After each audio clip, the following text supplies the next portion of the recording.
Selamat malam, hari ini saya mau menjelaskan bagaimana cara mulai jika Anda mulai menggunakan oksihidrogen generator menggunakan corong. Ada dua macam corong, corong yang bolong-bolong seperti ini, tapi ini jarang dipakai ya. Kebanyakan corong yang dipakai adalah corong yang tanpa bolong seperti ini. Tanpa bolong ya. Oke, ini alat yang digunakan, HO generatornya. Alat ini menghasilkan setengah liter per menit gas HHO, hidrogen oksigen. Kira-kira setengah liter, 0,5 sampai 0,7 liter per menit. Oke, saya mau jelaskan dulu. Jadi kalau Anda baru mulai menggunakan oksihidrogen generator, Anda perlu berkenalan mengerti sifat dari gas hidrogen oksigen ini ya, hidrogen dan oksigen ini. Jadi ini kita pakai corong yang tertutup semua dulu karena kebanyakan yang dipakai seperti ini. Ya, jadi ini bisa dicopot pasang. Ya, ditekan. Tekan ini bisa ditarik. Ya. Oke. Pertama, untuk mengerti sifat gas ini kita coba tarik lewat mulut dengan tarik nafas dalam, lalu ditahan dan dikeluarkan sedikit demi sedikit lewat hidung seperti merokok. Jadi kalau perokok mungkin lebih ngerti, saya bukan perokok, jadi perokok bisa lebih pas untuk merasakan dengan cara ini. Ini saya taruh.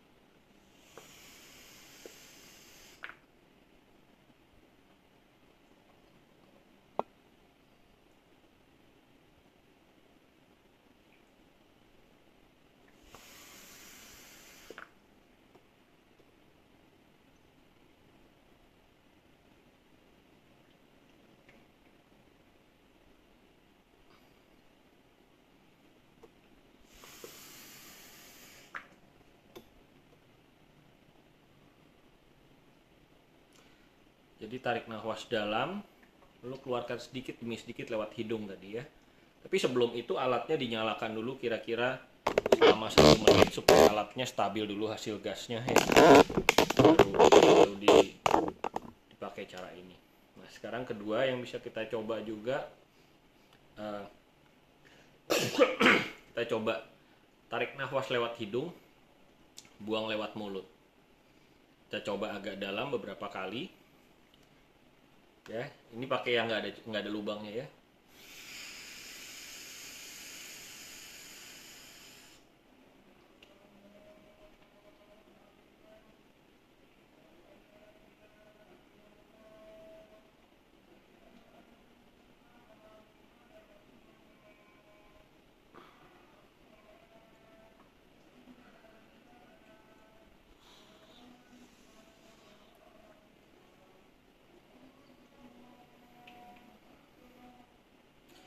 Nah, bisa juga corong ini tanpa tarik nafas buang nafas dipasang di mulut.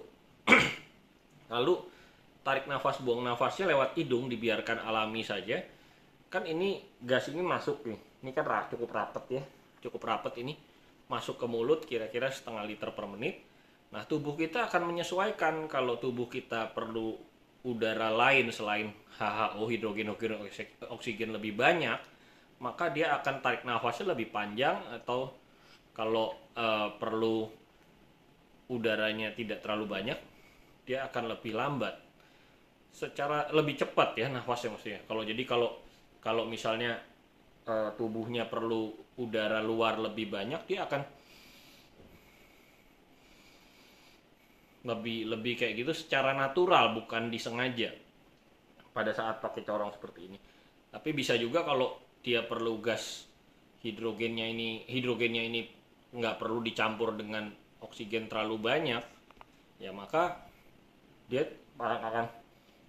akan biasa aja gitu. Jadi biarkan tubuh yang menyampur sendiri supaya tercapai pencampuran yang pas.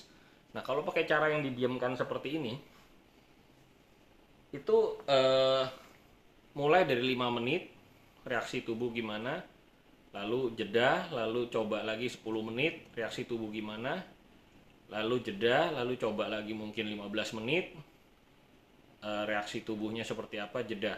Begitu berasa mulai pegel atau rasa tidak enak di sendi-sendi atau di otot, nah berarti misalnya tidak enaknya di menit ke-20, berarti 15 menit aja berikutnya per kali, antar kali pakainya jeda ya. Nah, total maksimalnya di 30 menit, jangan lebih dari per kali 30 menit. Karena hidrogen ini punya sifat berbeda dengan obat. Kalau obat orangnya lebih sakit, obatnya lebih banyak. Hidrogen ini semakin orangnya kondisinya sakit, biasanya perlunya itu pendek tapi sering. Jadi misalnya 5 menit atau 10 menit tapi sering pakai yang corong seperti ini yang didiemin ya. Lalu ini juga bisa di kuping gini, atau ini bisa di lutut begini. Jadi bisa banyak cara. Makanya ini dikasih tali ya, jadi bisa dicantolin di mana aja. Di mata juga bisa. Ya tinggal pakai talinya begini kan.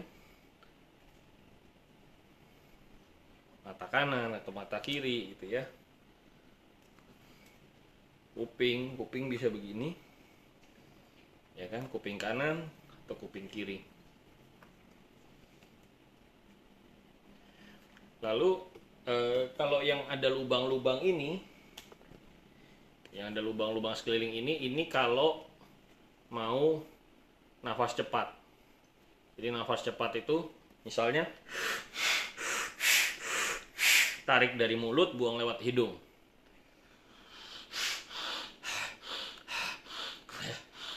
Kalau yang cepat ya, kalau tadi untuk yang lambat atau tidak ditarik. Kalau ini buat yang cepat supaya udara dari luar masuk lebih banyak, jadi nggak ketahan pada saat narik cepat. Kalau yang secara teoritis, kalau pakai ini yang di mulut ini lebih masuk ke paru-paru dan ke peredaran darah. Kalau yang di hidung lebih berpengaruh ke sekitar kepala. Ya, kalau ini di hidung, yang masuknya dari hidung keluar dari mulut, dia lebih berpengaruh ke kepala. Kalau masuk dari mulut keluar lewat hidung, lebih berpengaruh ke peredaran darah dan paru-paru. Oh ya, yang lewat hidung ini juga membantu bersihin sinus-sinus ya, apa saluran-saluran kuping, hidung, seperti itu. Jadi mulainya selalu dari durasi kecil. Kalau kita bisa pakai, kadang nggak sampai 5 menit, misalnya cuman 3-4 kali hisap, kalau udah berasa ya udah, kita boleh sering-sering. Nggak harus panjang sekali.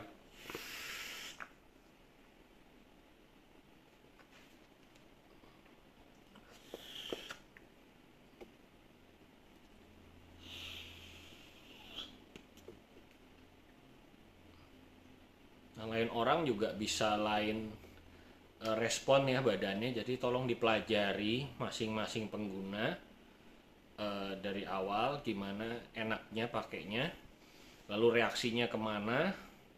Kalau hidung kemana, jangan berdasarkan teori saya, bisa aja kondisi badan saya beda sama kondisi badan Anda. Selamat mencoba. Jadi dari durasi pendek tapi sering kalau kondisi kurang sehat. Karena kalau kondisinya pemakaiannya tuh agak panjang, misalnya 30 menit gitu, dia akan lebih nyentak badan. Semakin nyentak, badan akan lama-lama timbul penolakan atau badannya jadi bebal, jadi tidak terpengaruh lagi, tidak ada pemulihan lagi. Pakai hidrogen, misalnya setelah berapa lama dia nggak berasa tidak terbantu apa-apa, dia harus stop pakai dulu sehingga badannya netral, lupa dengan gas hidrogen yang terlalu kejenuhan dari efek kebanyakan hidrogen atau terlalu nyentak tadi. Jadi perlu jeda kadang-kadang. Tapi kalau pendek jeda, dia tidak sampai menimbulkan penolakan atau menimbulkan kejenuhan karena kebanyakan, sehingga pemulihannya bisa lebih baik. Itu aja. Selamat mencoba. Coba cari pengalaman Anda sendiri, karena pengalaman saya belum tentu sama dengan pengalaman Anda. Kondisi badan saya dan penyakit saya belum tentu sama dengan Anda. Sekian, terima kasih.